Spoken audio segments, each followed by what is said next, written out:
Hare Krishna. Boa noite. Bom, o que estamos fazendo aqui se chama Kirtana.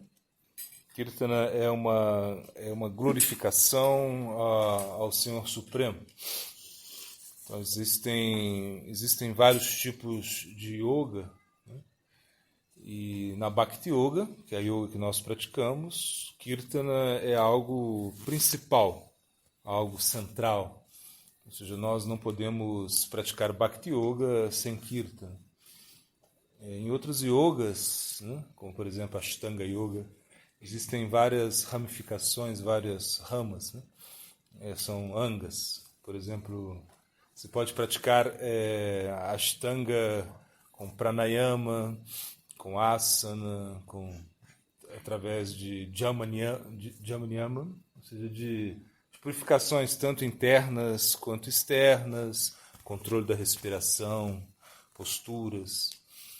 Mas isso não é parte do Bhakti. Ou seja, o Bhakti ele é algo mais conectado ao coração. Ou seja, um louvor, um clamor, né? Ou seja, entendendo que nós estamos numa situação assim muito difícil, né? Porque estamos no mundo material. E o mundo material não é fácil viver no mundo material. Por quê? As escrituras dizem, né? Dukhalayam ajvajvatam.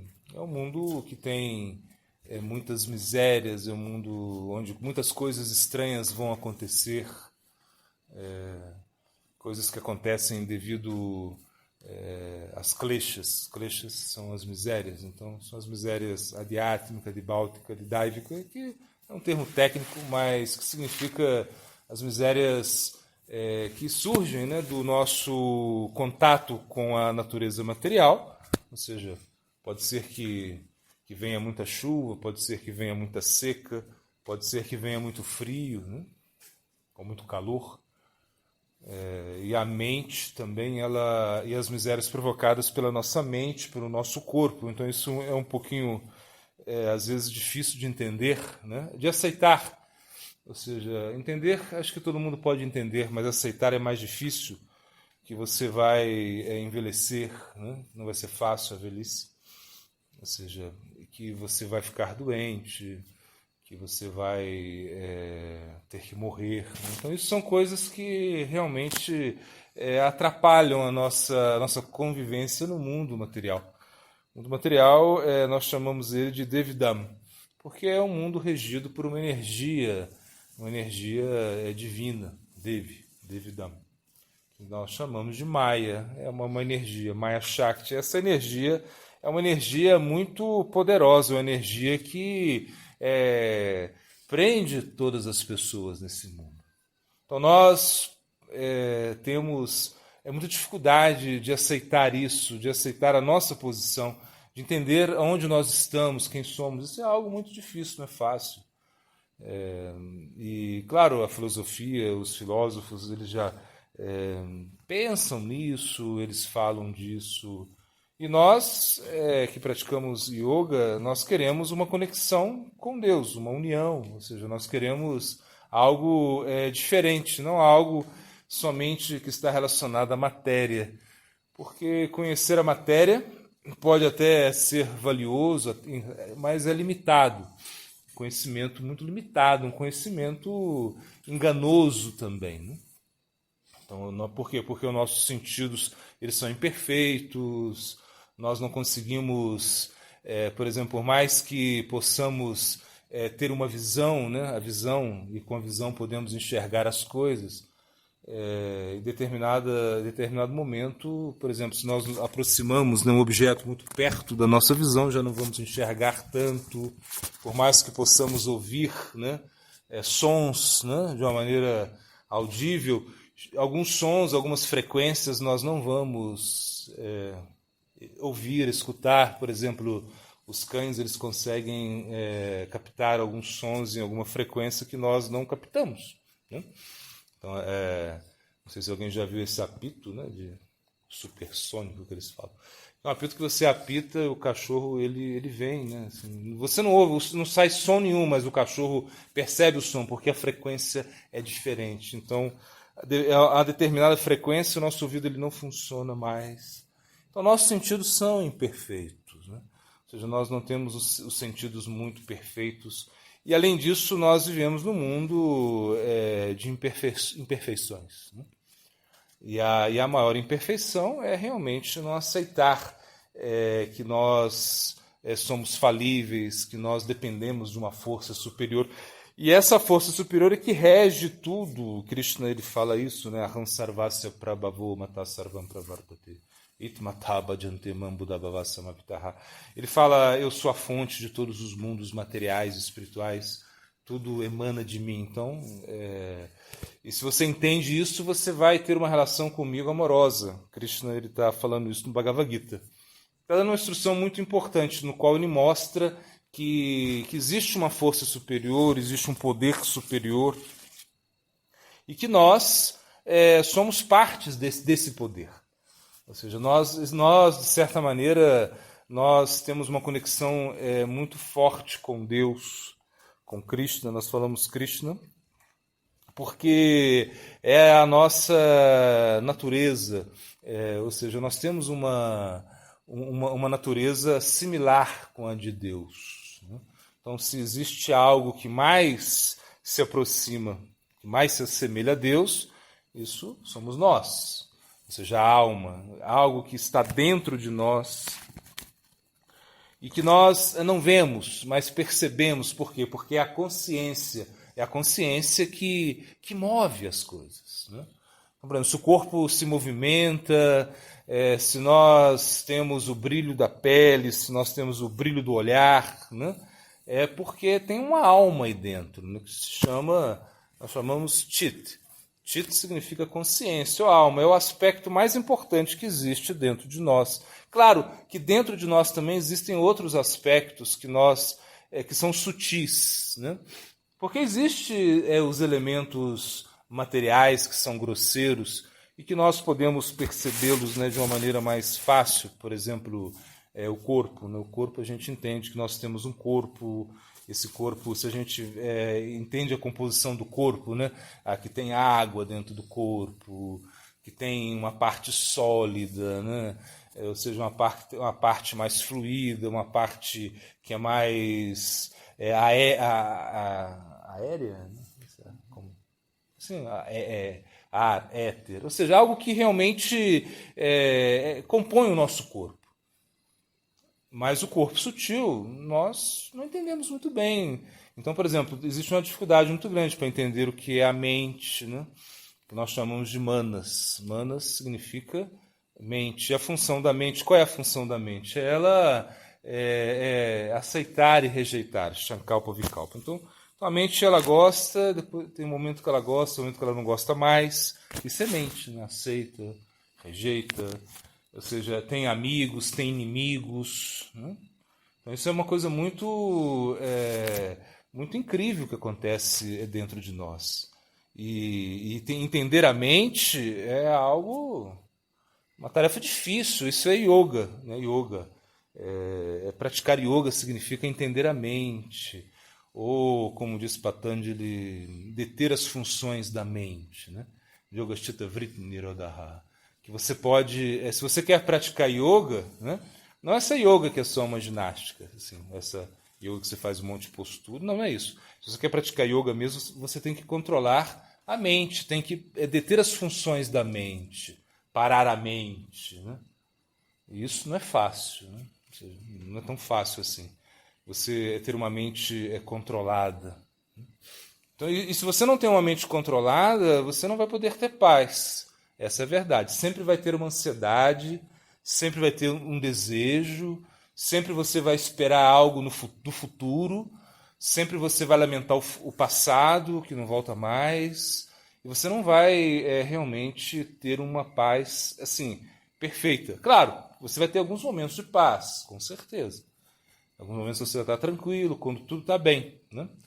Quando tudo está mal, ou seja, quando alguma coisa acontece, a mente já fica perturbada. Assim é. Ou seja, a mente ela esperneia quando alguma coisa acontece estranha na sua vida. Assim funciona.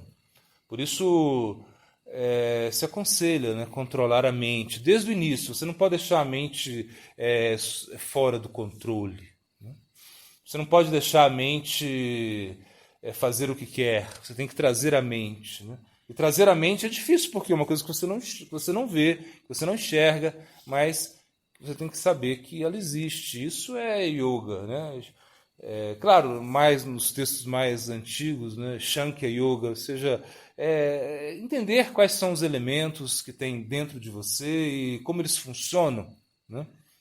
Depois tem Buddhi. Buddhi já é inteligência. A inteligência ela é mais poderosa que a mente. A inteligência ela discrimina, ela sabe o que é bom. Então ela sabe o que é certo, o que é errado, ela pode dar conselhos mais eficientes, mas às vezes a mente ela não aceita isso. E se a mente não aceita, a inteligência não pode acessar a mente. Então o Buddhi, esse poder de discriminação, ele fica muito falível, ou seja, limitado, melhor dizendo. Ele não consegue, porque a mente é muito poderosa. A mente está muito convencida. Quando a mente se convence de algo, é difícil você, com a inteligência, vencer a mente, convencer a mente. Ou seja, naturalmente, a inteligência é superior. Mas quando a mente está muito estabelecida, é difícil para a inteligência, não é tão fácil. Ainda que se tenha muitos argumentos, né, você não consegue. Por exemplo, você vê uma pessoa que fuma um cigarro, por exemplo, né? Ela tem uma coisa mental. Por quê? Porque ela não necessita de fumar cigarro. Não é uma necessidade assim, inata nela, ou seja, não é que o cigarro faz bem, ou seja, bom, alguém acha que o cigarro faz bem? Pode ser. Pode ser que alguma pessoa fale, não, faz bem, acalma, né? Tá bom. Mas mesmo assim, a ciência vai mostrar que tem muitos malefícios fumar, né? E por que a pessoa fuma? Porque já se condicionou, ela já criou uma dependência e dependência significa acreditar nisso, que você não pode viver sem isso. Então a pessoa ela precisa fumar. Né? Ou seja, ela tem essa necessidade de fumar. Né? E a inteligência pode tentar convencer, mas é difícil. E a gente vê até nesses... esses lembretes no cigarro, né? Tem muitas lembretes, assim, tem até fotos, né, de pessoas assim, sei lá, com gangrena, enfim, câncer. Mas a pessoa continua fumando, porque a mente é mais forte, mais poderosa, o hábito já está estabelecido. Inclusive, escutei uma história, não sei se... que aí tinha o rapaz lá, o senhor, que estava com efizema pulmonar, né? Ele teve que fazer uma... como chama isso?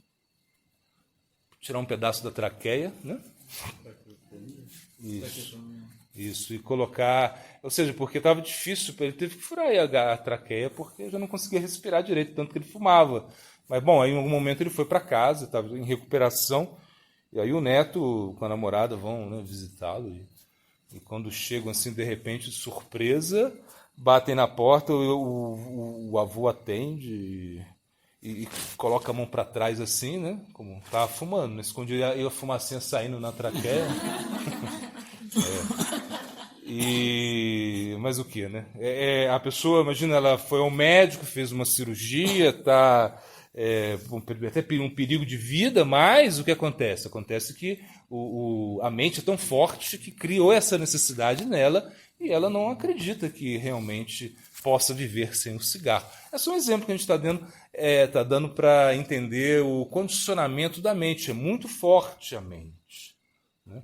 Então nós vivemos com isso, ou seja, uma luta diária com a nossa mente e com os nossos sentidos, porque os nossos sentidos eles são muito vorazes também. Ou seja, a gente não pensa muito nos sentidos, né?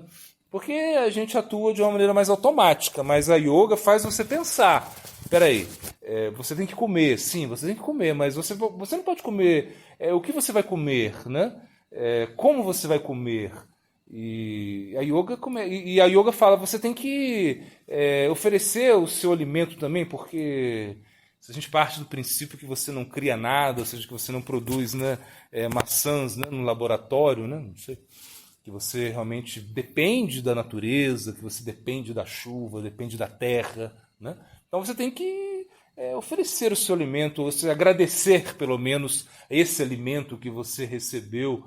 Então é uma forma de você realmente se conectar com Deus quando você começa a perceber as coisas, né, relacionadas a Deus. Então você não vai comer sem deixar de oferecer, sem deixar de agradecer, de entender que tem um ser que realmente cria isso tudo para você.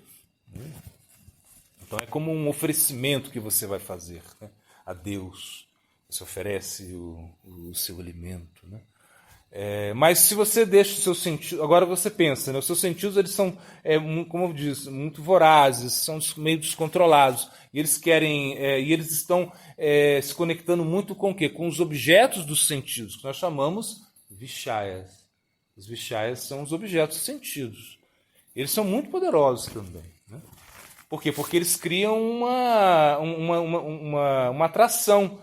Então, os objetos sentidos estão dizendo, me cheire, me coma, me toque, me escute, me veja. Então, de certa maneira, você, por exemplo, quer ver belas paisagens, né? Você quer ver, por exemplo, o pôr do sol, porque é bonito o pôr do sol, né? Ou a lua nascer, né? Quando a lua nasce, a lua nasce linda, né? E a gente diz, né, se fosse somente, né, 100 anos, né, seria um espetáculo, todo mundo ia dar muito valor, mas como a lua sempre nasce, né, você vê a lua, né, como eu contei essa história que eu contei. Mais uma vez a gente estava no quartel, né, quando a gente serviu o quartel, e em algum momento a gente, por alguma coisa, como um karma, a gente estava preso, né? Assim, preso lá. E, de certa maneira, a gente ficou vários dias, como 45, 50 dias preso. E quando a gente saiu, assim, eu estava em um amigo. E nesse momento era o momento do cometa Halley, né? Isso foi... Bom, não sei se alguém lembra do cometa Halley, né? Ninguém lembra. Eu lembro. Ele lembra. Cometa 1986, né? Por aí. Bom, é assim.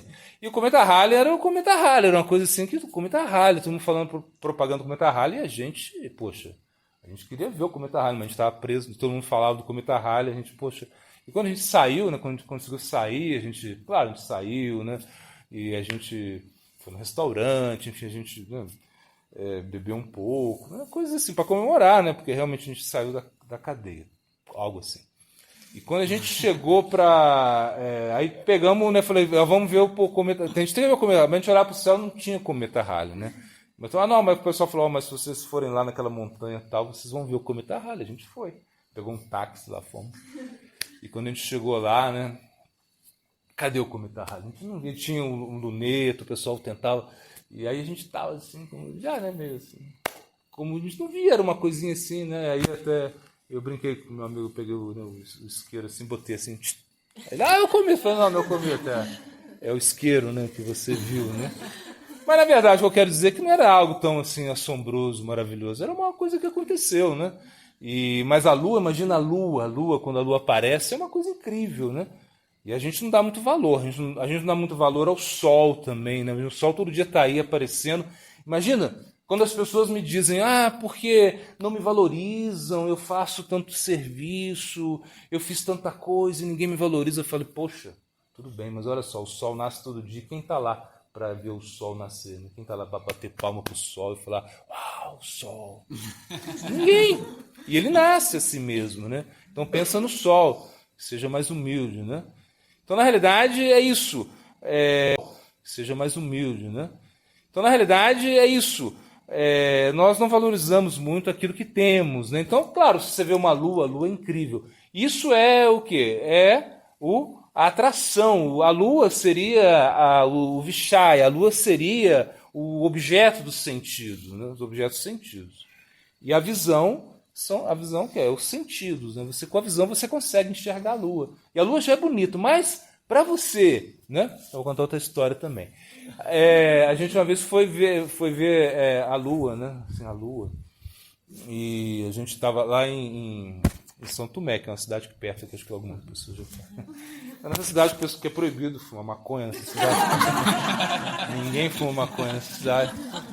Então a gente foi, né, ver a Lua, né? Era muito bonito. Falei, vamos ver a Lua, claro. E aí claro, né? A Lua tá lá, é linda, mas para ficar mais bonito você tem que levar um cigarro de maconha, né? Porque vai ficar mais bonito ainda, né? Essa é a ideia. Então a gente foi, um amigo meu, a gente foi de moto, assim, subimos, era um local, acho que, sei lá, como chama? Pirâmide? Acho que é pirâmide.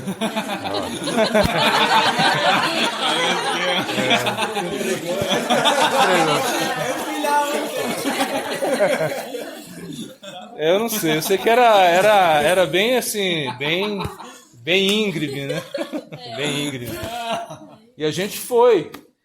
E quando a gente chegou lá, assim, como o cigarro, bom, enfim, era ver a Lua, né? Quando a gente chegou lá, a Lua tá parecendo, foi agora, né? Assim, porque pra Lua ficar mais bonita, tem que fumar maconha, né? Porque a Lua não é tão bonita assim, né? Você tem que fumar maconha pra Lua ficar mais bonita. Enfim, aí a gente chegou e o cara tinha perdido o baseado, o cigarro, né? Caramba, perdeu. Aí começou a dar o desespero, né? Porque o que a gente faz? A Lua tá lá, mas não. Aí o cara no desespero, né, desceu com a lanterna para ver se achava o negócio. É uma coisa meio absurda. Mas esse é o mundo material, né? O mundo material é assim, ele é cheio de absurdos. Mas a gente acaba aceitando esses absurdos como algo normal na nossa vida. Por quê? Porque a gente não conhece a mente. Você não entende que a mente cria coisas. A mente ela cria essa necessidade de você ter que fumar, beber, ou seja, que você ter que... Não somente isso, mas que você tem que comer uma comida X, que você não vive sem um chocolate, bom, enfim, tantas coisas. São essas necessidades que você vai criando e que isso realmente não tem sentido. Então, um mundo muito sem sentido, né? E nós acreditamos nesse mundo. Então, na realidade, o que a yoga ela tem a nos ensinar é que esse mundo, ou seja, ele existe. A gente acredita que esse mundo existe. Claro, é real, né? É real. Só que a percepção que nós temos dele, isso é falso. Ou seja, a identificação que nós temos com esse mundo material, ela é muito falsa. Ou seja, é algo muito ilusório. Nós criamos uma necessidade que nós não temos. Ou seja, nós estamos colocando muita energia em algo que é muito falível, né? Então, se nós colocamos muita energia em algo que é falível, isso não vai funcionar muito bem. Nós deveríamos pensar de uma maneira mais...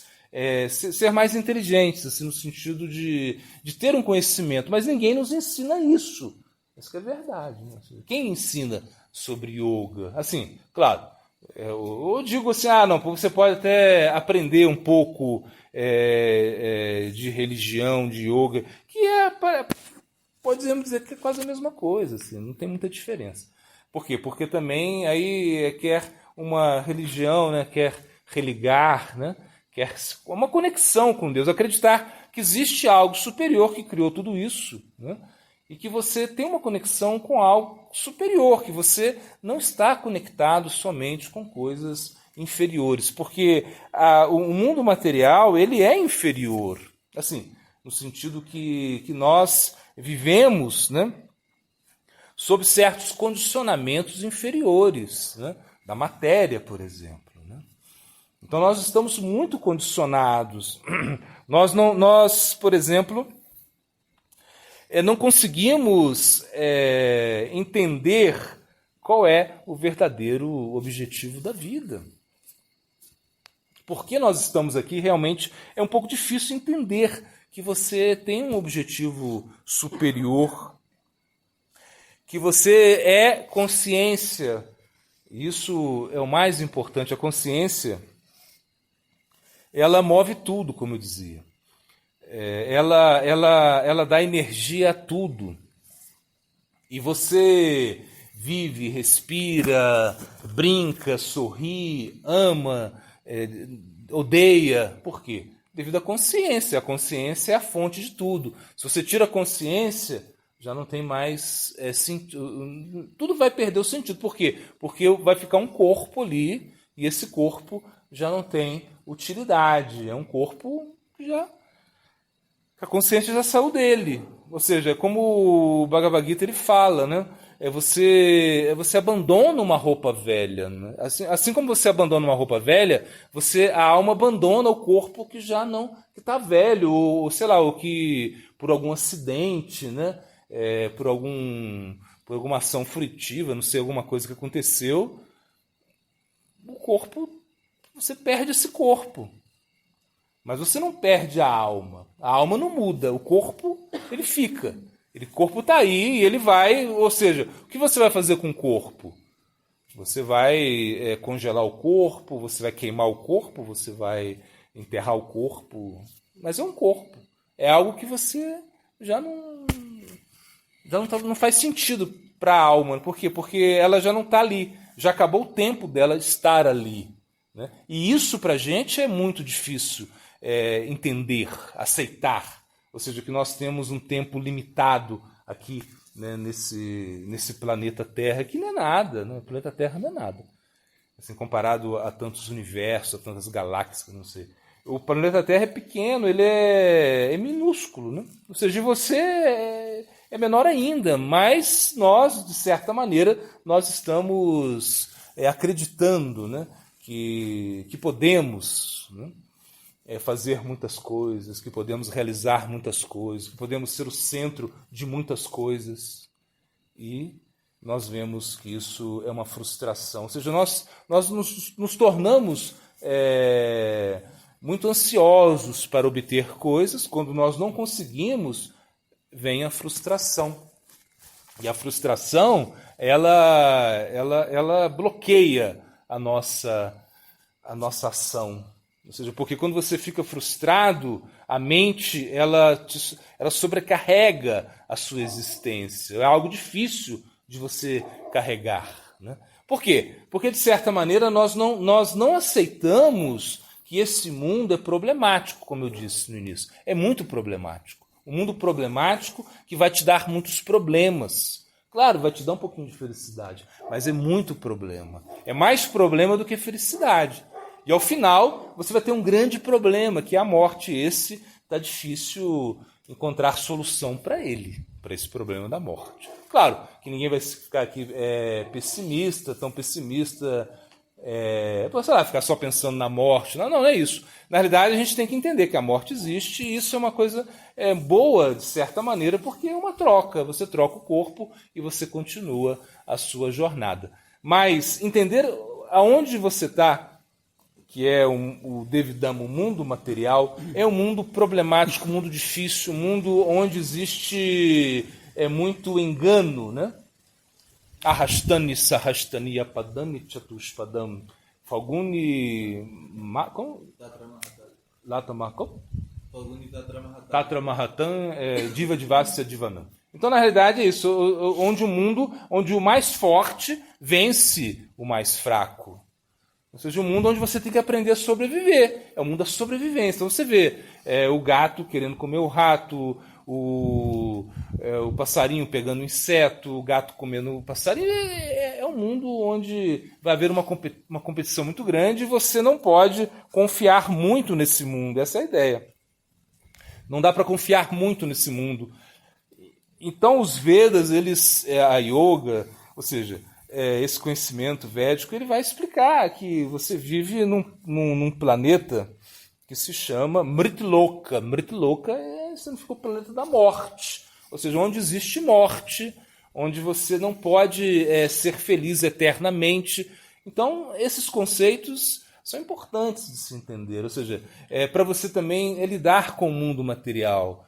Ou seja, você está lidando... A alma, né, a nossa alma, nós chamamos de Diva, né, Diva Shakti, ela tem ela está tratando com Maya Shakti, que é essa energia material, que é o mundo material. Então é muito difícil, ou seja, muito difícil essa interação. Por quê? Porque Maya, essa energia material, né, que nós entendemos que que está fazendo um serviço belíssimo, magnífico, né, para Deus, para Krishna, ou seja, de condicionar as entidades vivas, de desviar as entidades vivas da sua verdadeira posição constitucional, que é amar, que é ser feliz, que é realmente ter bem-aventurança, eternidade, a Maya desvia a entidade viva do seu objetivo, né? Esse é o poder de Maya, né? Então, se você entende o mundo material, você entende que esse mundo material é perigoso, né? Viver é perigoso, né? Como disse Guimarães Rosa. Viver é muito perigoso. E o Bhagavata fala o mesmo, a cada passo, né, um perigo. A cada passo você tem um perigo. Então você tem que entender que o mundo material ele vai ter muitos problemas, como a gente disse, essas misérias. Nós temos que entender isso, né? Claro, tem pessoas que... Eu escutei uma história, não sei se é verdade, mas o pai, né, era assim, ele tinha um método assim de ensinar o filho, assim, de ensinar as crianças da casa, assim. Diz que ele era turco, né? Bom, pessoa meio desconfiada, enfim. E ele tinha um método, assim, quando a criança tinha como 3, 4 anos, né? Ele pedia para a criança subir no armário bem alto, assim. Então ele falava para a criança assim, pula no peito do papá, pula. Papai vai segurar você, papai vai proteger você, pula. E, claro, a criança ficava um pouco com medo, porque era muito alto. Mas ele insistia, a criança pulava. Quando a criança pulava, ele saía. A criança batia no chão, né? Machucava, saia toda sangrando. Aí ele falava, tá vendo? Para você não confiar em mais ninguém no mundo, né? Para você crescer, ou seja, crescer com essa mentalidade de não confiar em ninguém, né? Não sei se é verdade a história. Mas existe aí um ensinamento que você tem que desconfiar do mundo material. Tem que desconfiar. Mas se você fica tão desconfiado do mundo material que você não consegue se relacionar com o mundo material nem com as pessoas que habitam o mundo material, vai ficar muito difícil também. Então o que nós temos que entender? Temos que entender que existe vidya, que é o conhecimento, e a vidya, que é a ignorância. Então nós temos que entender e temos que buscar o conhecimento, buscar entender o que é muito importante para nós, né, na nossa existência, que é a alma. Então você tem que entender sobre a alma. Por quê? Porque você está entendendo sobre o corpo. Você entende sobre o corpo um pouco? Todo mundo entende sobre o corpo um pouco, né? Tem pessoas que entendem mais, né? Você pode realmente perceber o seu corpo, você cuida do seu corpo, né? Tá bom? Mas você nem cuida da sua mente. Imagina, você não cuida da sua mente. Ou seja, ninguém está preocupado com a mente, ninguém está preocupado em tratar da mente. Claro, quando você fica, não estou falando a pessoa quando pirou, quando a pessoa teve um surto, sei lá, vai cuidar da mente, vai no psiquiatra. Não é isso. Ou seja, nós estamos falando de um controle mental que nós devemos ter. E isso é o quê? É o Kirtana. O Kirtana, ele nos ajuda nesse controle mental. Ou seja, se todo dia você senta e faz Kirtana, se você canta e você escuta aquilo que você está cantando, e aqui esse mantra é um mantra muito poderoso, é o Mahamantra Hare Krishna. Já ouviu falar? É muito poderoso. Por quê? Porque ele é um mantra que é sancionado, né, para essa era, para esse momento que nós vivemos. Nós vivemos numa era, né, que se chama Kali Yuga, que é uma era muito difícil, mas aqui ele é muito poderoso, ele pode realmente resolver todos os seus problemas. Se você canta isso, e se você realmente tem uma boa associação, você pode controlar a sua mente. Então não é tão... Claro, como eu disse, é difícil controlar a mente, é difícil você praticar essa yoga no sentido que você deve aceitar isso do coração. Essa é a dificuldade que você tem. Mas se você aceita isso do coração, e se você canta isso, né, você vai ver que existe uma modificação muito poderosa na sua vida. Por quê? Porque vai controlar a sua mente, vai acalmar a sua mente, essa ideia. E depois vai chegar na sua alma. Isso é o poder do Mahamantra. Então, essa oportunidade é uma oportunidade muito incrível de cantar, né? De realmente glorificar a Deus. Então, quando você canta o mantra, você tem essa capacidade de realmente controlar a mente. E não é algo que você precisa de muitos apetrechos, que você precisa realizar posturas, que você precisa deixar as coisas. Não. Você pode fazer tudo que você faz e simplesmente cantar o mantra. E esse mantra vai ajudar muito, né? Então, o que nós estamos propondo é isso. É o canto, que você deve cantar. Que por você cantar o Mahamantra, você vai purificar a sua existência. E esse é o nosso método, o Kirtana. Ou seja, que nós vamos aqui fazer, que nós fazemos todos os dias aqui. Ou seja, que fazemos de madrugada, que fazemos durante o dia e principalmente à noite nós nos reunimos e nós cantamos o Mahamantra. Por quê? Porque ele tem o poder de controlar a mente. Algo que nós não estamos preocupados muito com isso. E além disso, como eu disse, você tem que pensar no quê? Na sua alma, ou seja, na sua existência, valorizar essa oportunidade que nós temos de estabelecer uma conexão com Deus. E o Kirtana, ele estabelece isso, ele é poderoso para isso. Por quê? Porque você está chamando Deus, você está chamando Krishna, e quando você fala Hare Krishna, Krishna Krishna, Hare Hare, Hare Rama, Rama Rama, Hare Hare, você se conectou com ele, você chamou ele, então ele vai prestar atenção. Essa ideia é como um chamado, né? Algo que você está precisando, você canta, você chama porque você necessita. E Krishna atende isso. Então esse é o Kirtana que nós estamos fazendo todos os dias. Guru Premanandi.